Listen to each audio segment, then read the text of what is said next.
So tell me a little bit about yourself.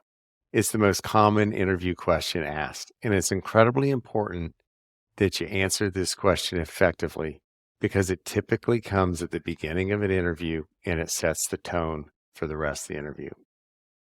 So, why do hiring managers typically ask this question anyway? They're trying to determine two things. Number one, are you an effective communicator? And number two, do you have the basic experiences necessary to be successful in the role? So, what are the most common mistakes people make in answering this question? Well, these are directly relatable to why the interviewer asked the question to begin with. Makes perfect sense, right?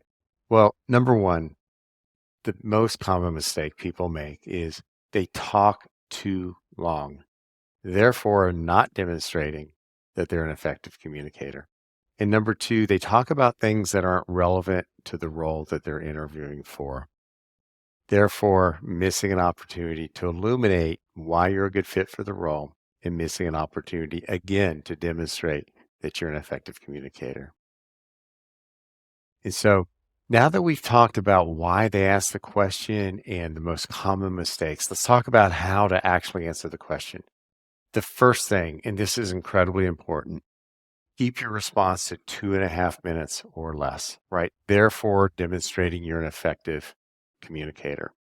Number two, tell your story chronologically, your career journey from beginning to end. And along the way, you're going to talk about the company you work for, the title you had, and the responsibilities you had, as well as the experiences, achievements, and learnings that you had that are directly relevant to the role you're interviewing for. Right. As you go through that story chronologically, and chronological is important because people learn easiest chronologically. But as we go through that story, at the end of that story, you want the interviewer to be thinking, wow, great communicator, number one. And number two, wow, this person's like been fashioned, developed throughout their career for this particular role I have open. So as you go through that career journey chronologically, you also want to talk about transitions. You want to talk about why you made the moves you made between companies. And you want to talk about this in terms of pursuing opportunity. And you never want to talk about anything bad about a past employer or coworkers.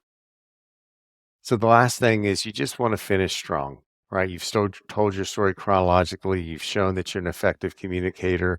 You've demonstrated that you have the experiences and achievements and learnings necessary to be successful in the role. So now finish strong. Tell them why you're interested in the role and interested in the company, why you're there today. If you do these things, all of these things, you'll have a great leg up on the competition. I hope that helps. And until next time, fight well, the good fight.